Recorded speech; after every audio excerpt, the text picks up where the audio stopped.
kind of seems obvious that consciousness is there to enable us to do intelligent adaptive behavior.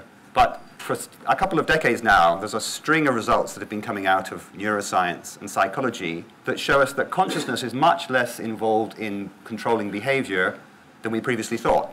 It's kind of counterintuitive, but the central role of consciousness in guiding behavior has been dethroned. So what should we conclude from this? Is it that consciousness is just some kind of surveying mechanism, watching what's going on but not controlling it? Or does consciousness have a role? And if it does have a role, what's it good for? What are the things that it's useful for doing, and what are the things that are better left to our unconscious systems? And I think that informs quite a practical question that we come across in our everyday lives or in setting up organizations and structures. The question is, in what circumstances should we be using our conscious reasoning, and in what circumstances should we trust unconscious or automatic processes? Now, you might decide beforehand how you're going to play when you're facing Andy Murray, but after his serve has left the racket, you don't have time to be conscious of what the ball's doing before you have to react. And neuroscience has now got quite a good handle on how long it takes for the brain to build up the kind of activity that's required for consciousness, and it takes hundreds of milliseconds. So the people facing professional tennis player serves, they're reacting in intelligent, adaptive ways, but that doesn't depend on their consciousness at all.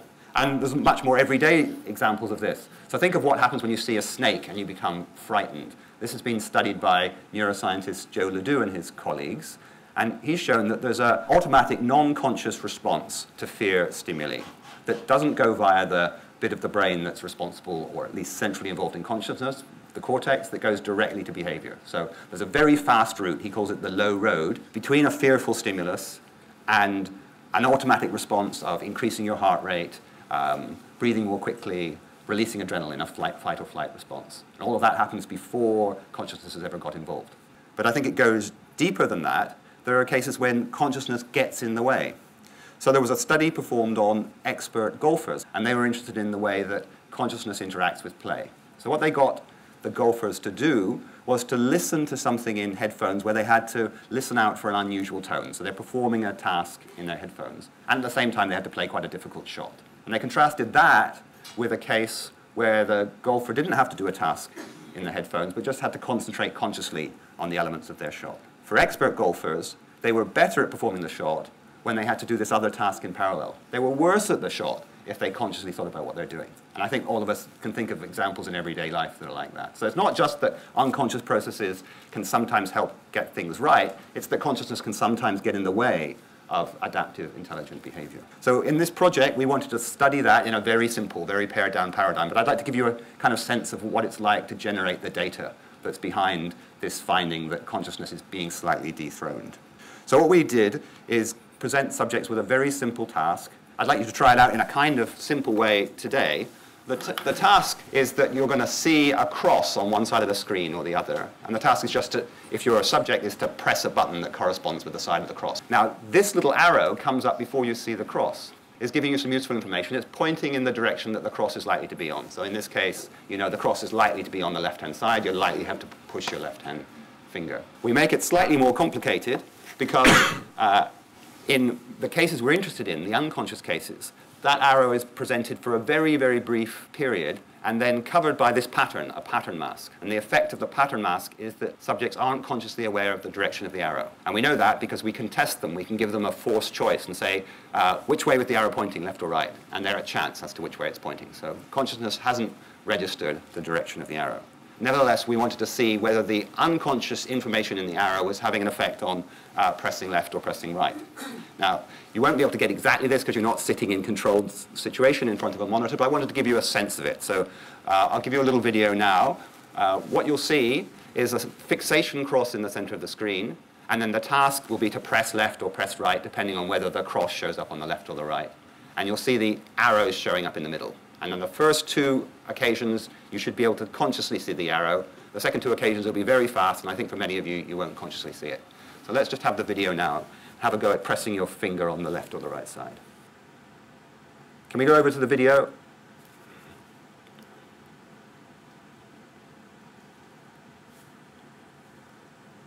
That was very fast. I didn't see it. Right. Okay, we're back to the slides. So I hope from many of you, you could certainly see the contrast between the first cases where the arrow was conscious, and the second case where the arrow is very, very fast. And in controlled conditions, we can make it so fast that you're not conscious of it. Probably for many of you weren't. Now, what you won't have been able to see is that that makes a difference to how fast you were pressing your finger in response to the crosses. But we can collect that data across lots of subjects, and it's a very subtle effect. So this is in milliseconds. But what you have on the left there is how fast subjects respond when the arrow is pointing in the right direction. It's pointing in the direction the cross comes up. And on the right is what happens when the arrow is misleading. It's pointing in the wrong direction. You can see there's a very slight difference. Subjects are slightly faster. It's interesting for us because here's a cue that subjects are completely not conscious of, and nevertheless it's helping them perform the task. It's aiding their behavior.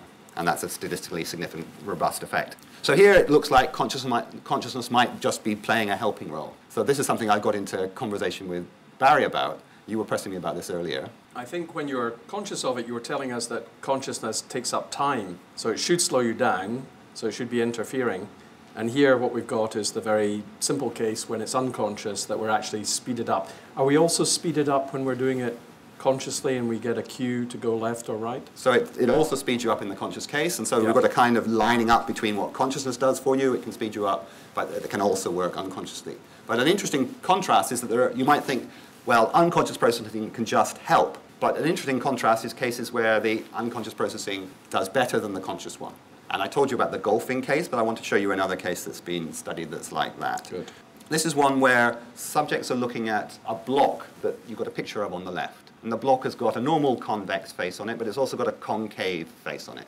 Now, you won't be able to see this exactly, but when you look at that face on as a subject, you see the thing that you can see on the right. You experience it as if it's a convex face, and that's because our processing has built into it very strong expectations about what faces are going to look like.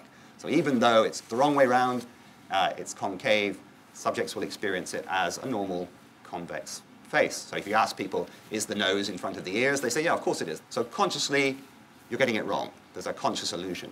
You can see those little dots on the face. Those are little magnets, and you ask subjects to reach and flick off the magnets.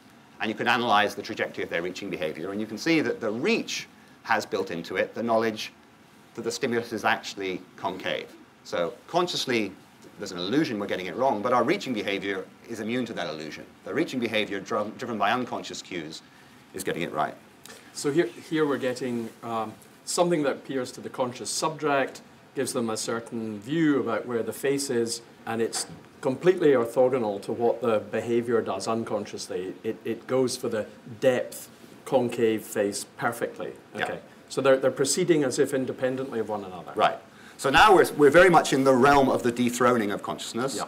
Unconscious processes can do intelligent adaptive behavior, and consciousness can get in the way, or it can get it wrong, it can suffer illusions. So that sets up the puzzle. But there's another part of this puzzle, I think a lot of you will be familiar with this, which is a completely different set of results coming out of psychology that are most familiar through Daniel Kahneman's book, Thinking Fast and Slow. So the message coming out of that body of results is exactly the opposite. The fast automatic unconscious response often gets it wrong.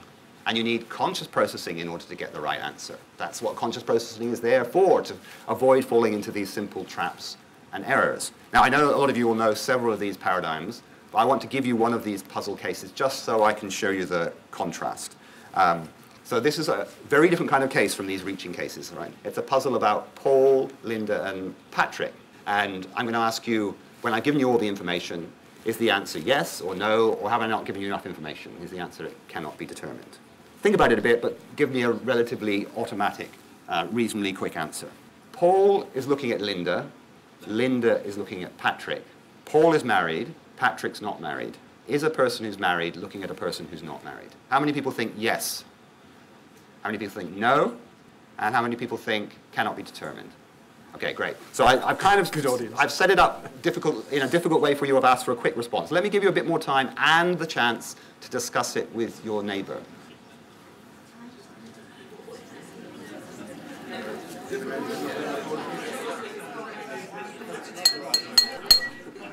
Okay, great. Thanks for all taking part in that so well. Let me just ask again. How many people think yes? How many people think no? And how many think cannot be determined? Okay, so it wasn't a very fair test because I didn't give you very long to discuss it, and I didn't give you very long to think about it in the first place. The reason I'm giving you this one is because in experimental settings, when you put people in little groups of 2 and 3, and they're not having to talk to a new neighbor in a darkened room, people often change their view having discussed it a bit. So I obviously all tempted you into the wrong answer. But it's a kind of paradigm where a lot of people get at the right answer given a bit more discussion time, a bit more than I gave you. If Linda's not married, then Paul's looking at Linda. So someone who's married is looking at someone who's not married. If Linda is married, then she's looking at Patrick. So someone who's married is looking at someone who's not married. So there's a way of laying it out where it's kind of obvious the answer is yes. But it's set up in a way that makes it very difficult to see that. Didn't get it. So you've been a great audience because you've exactly replicated the result we wanted, which is the result you get in the lab when you try people in the lab. It's a difficult problem, but there's something about reasoning and consciousness that's coming in there helping us out with it. Okay, so now we've got a different body of results that's telling us that consciousness is absolutely crucial to getting the right result. And if we go with the fast automatic response, even an audience, a great, well-informed audience of professional people is going to get the wrong answer. You've been brilliant at demonstrating that. There's a question here, which is it? Is it that consciousness is useful for getting it right, or is it that consciousness, as in the earlier experiments, gets in the way and unconscious processing is the thing that gets it wrong? So it could depend on the task. I mean, you're looking at something which we're having to react to very fast, pressing left and right. In the other case, there's a sort of reasoning task where there's a lot of information to sift. It's very abstract. You're not actually asked to behaviorally respond. You're asked to think it through.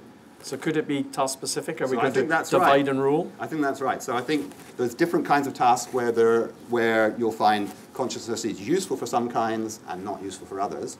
And in order to get that a bit more clearly, I want to pick up on the other thing you said, which is that the second one is about reasoning. So it's often discussed as the second one being consciousness versus unconscious, but I think actually that's to run together two distinctions. I can see some of you already thinking along those lines. So in the Linda, Patrick, Paul case, I was asking you to come up with a relatively automatic quick answer or to reason about it or talk about it. It wasn't really about anything unconscious. You were conscious of the question, you were conscious of the meaning of the words, you were conscious of the instructions I'd given you, conscious of the answer that you'd given. It's quite unlike the entirely unconscious cases in sport or in the mask illusion, for example. So I think that's a different distinction. That's a distinction between two kinds of processing that can go on, the reasoning one and the automatic one. And that's a different distinction from the one about whether you've got a conscious state that's part of your mental experience. So as we might say, in psychology or in philosophy, the question is whether the representations that are driving behavior are conscious or not. Or more colloquially, are you in a state of consciousness that's driving your behavior, or is it an unconscious state that's driving behavior? So I think if we separate out that question, then we can see that there's a remaining question about what consciousness does, but it's not simply that we shouldn't be run together with the question about what's reasoning good for, and in what circumstances should we do reasoning. So we wanted to focus in on this question, and we had a particular hypothesis about what consciousness is bringing to bear, and this goes back to the experiment I showed you at the beginning. So I guess this is about whether we can reason unconsciously. So we'll come to that in a minute, but there's a role of reasoning that's not unconscious reasoning, but that's affecting what you do unconsciously. Right? That's what we wanted to probe. So our hypothesis was that conscious processes, although they're not in the driving seat when you're acting quickly in response to some stimuli, in response to a problem, they can change what those fast reactions are like. So think of a cricketer, say. You can walk up to the crease and you can decide, for this over, I'm going to play defensively or I'm going to play in an attacking way. And that's a conscious decision. You probably discussed that with your teammates beforehand. But that decision that you've taken will affect these very fast automatic reactions that you see when you're hitting the ball. But consciousness has somehow played a role in reprogramming those automatic tendencies. And we wanted to probe that too in the project. So we went back to the very simple arrows experiment I showed you earlier. And we ran this with a bunch of members of the public at the Cheltenham Science Festival. So quite a noisy environment. People were coming and asking us about the project, but you can see there in the background, Owen is running a version of the task that you just did at the beginning. But this is a version with a twist. We were telling subjects something about the arrow rather than just presenting them the arrow. And with one group of subjects, we said, you're going to be presented with an arrow, and it's pointing in the direction that the cross is going to turn up. You have to press the cross, and the arrow will help. Although a bit counterintuitive because you don't really see the arrow. With another group of subjects, we said something even more counterintuitive. We said there's going to be an arrow that you're not going to see, and it's mostly pointing in the wrong direction. Okay, so you think, well, what can I do with that? But actually, we found subjects could do something with that. So it's a bit like the cricket case, playing attackingly or defensively. You can change, kind of on the fly, what your automatic, unconscious reactions to these stimuli are. So here, this is the first preview of these results that we just collected a few weeks ago at Cheltenham. They're not yet published. So on the slide, there's a blue dotted line showing when the arrow shows up. And this is masked, so it's not consciously seen. And then the second dotted line is showing when the cross shows up, the thing that you have to move towards. What the lines are showing you are the actual trajectory of people's fingers as they move to touch the screen, to touch the cross on one side or the other. And let's just focus on the red one. The green one's just there for comparison. So the red line shows what happens when the arrow points one way and the cross shows up on the other way. And this is the red line again, and you can see there's none of that dip. Subjects aren't starting to move their finger in the wrong direction in response to the arrow. So I can just compare the red lines between the two conditions there. Subjects, although they're looking at the central cross, the eyes are processing the information in the same way. Consciousness has allowed them to reprogram those automatic unconscious tendencies. And I think that's an important thing about what consciousness is doing. Probably not the whole story, but we're beginning to tease out the information processing role that it plays. So let me just pause there to recap where we've got to. So we started with the puzzle. What's consciousness good for? It's been a bit dethroned, but I'm not presupposing that it's not doing anything. And I thought to get clearer about that distinction, we need to make this distinction. And I should mention that this theoretical work with Chris Frith, the neuroscientist, was absolutely key to making this two-way distinction. So let me just show you that two-way distinction a bit more explicitly. So I said this other literature, like the Kahneman tasks, that are sometimes said to be about consciousness being useful for getting the right result, are actually about a different thing. They're about automatic processing versus deliberate processing. And then we've got another distinction between the conscious and the non-conscious. So I showed you the case where a non-conscious arrow can help you perform a task. That's the first box, the non-conscious automatic. And then I gave you the Patrick, Linda, and Paul problem, and you can see that in both cases you're fully conscious of what's going on, but there's a difference between the automatic answer and the reasoned one, the one you got to when I showed you, why there's a good answer. An interesting thing that comes out of this is the question whether there's anything in this box. It's kind of almost doesn't make sense, but it's a good empirical question. Are there ever cases where something that looks like a deliberate reasoning process, say doing a mathematical problem, can be done entirely unconsciously? And some people say, well, I sometimes solve problems in my sleep. Right? If there was evidence for that, then that would be a case, although the evidence for that is pretty equivocal. So having set things up this way, I then said, well, then we can home in a bit more on what this distinction is doing. And I gave you a little bit of evidence that one of the important things it's doing is that once you're conscious, you can change what goes on in this box. You can change your automatic unconscious tendencies. Consciousness is on this long time scale, but it can change the very short time scale decision making as it works. So that's very interesting, and I think it would be helpful if you said something about what we mean by automatic, because that's not a straightforward notion. And that's something that's addressed in the literature, so you've got the kind of everyday idea that in some cases you're reasoning through problems in a serial way, in other cases they're just happening. The way it's mostly probed in the psychological literature is the way that I showed you in that golfer case where he's listening to something. So the question is, can you do two different tasks at once in parallel without them interfering with each other? If so, they're both automatic. So the golfer could hit a good ball and at the same time listen out for an unusual tone in his or her ears. Deliberate processes are unlike that. They interfere with each other. So if I asked you to listen out for an unusual tone and at the same time do some mental arithmetic, they'd mess each other up. Listening for the tone would mess up the mental arithmetic and vice versa. So that's the principal way at getting at this distinction. Because that's, I think, quite important. I mean, I think a lot of people probably here will have ideas of what automatic means, can't have any control over it. And of course, what you're now saying is something really quite interesting, which is if you've consciously, deliberately set, in some sense you can't control it when it's set off and running, but you can program it. So the control issue isn't maybe quite the right way to define it, nor is it just about timing. Not just about timing. Presumably you can do things deliberately and very fast. Yeah. Right. So there's much more to be said and indeed investigated about how to draw this distinction, and I think the relation with control is a key one, because it's not really known how this idea that we're in control, we're in the driving seat, relates to consciousness. Although if it turns out that deliberate reasoning here requires consciousness, then we will see that there is a quite tight connection, that consciousness is partly there in order to allow us to do the deliberate reasoning, which is the seat of our kind of cognitive control or self-control. Okay, so I've given you a hypothesis about what consciousness is doing and a bit of evidence for it. So consciousness is there because it allows us to reprogram these automatic non-conscious tendencies. But I'm sure that's not the full story. And another thing that we did in Cheltenham is we asked people, as they were waiting to do the experiment or watching people do the experiment, we asked people, what do you think consciousness is for? You know, this is an area where science doesn't have a settled answer. We're really interested in the hypothesis we should be testing. And we got a range of different things coming up. Some of the answers that our participants and other people came up with are here. So one relates to this thing about decision making, and it suggests that consciousness is there for making decisions. It's not that all kinds of control requires consciousness, but there's automatic decisions, and then there's the ones that we really make. And so that relates to this idea that there's nothing in this box, so consciousness is needed for making these kinds of decisions. But then I wanted to highlight these other two, because it gives us a slightly different picture about what consciousness is for. And it's interesting for me that people come up with this spontaneously. So one person said, well, it's to allow me to create and learn and connect with other people. Another person said, well, I need it to teach people. So there's the learning from others and the teaching from others.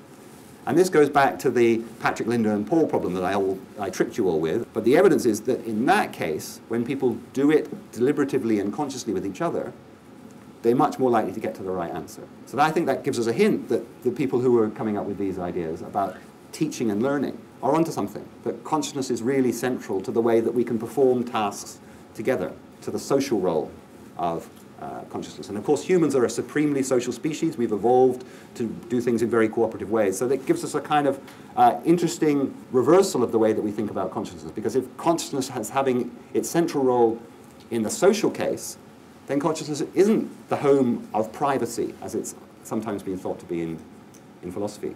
So there is an everyday intuitive idea that consciousness is this private thing that we have ourselves, it's hard to communicate to others, it's going on within us. But I think these suggestions and other lines of evidence suggest it might be just the other way around. Consciousness might be there for, or one of the things that it's centrally there for, is to allow us to talk about our internal states, to discuss them with others in the context of solving tasks together, joint decision making and cooperating.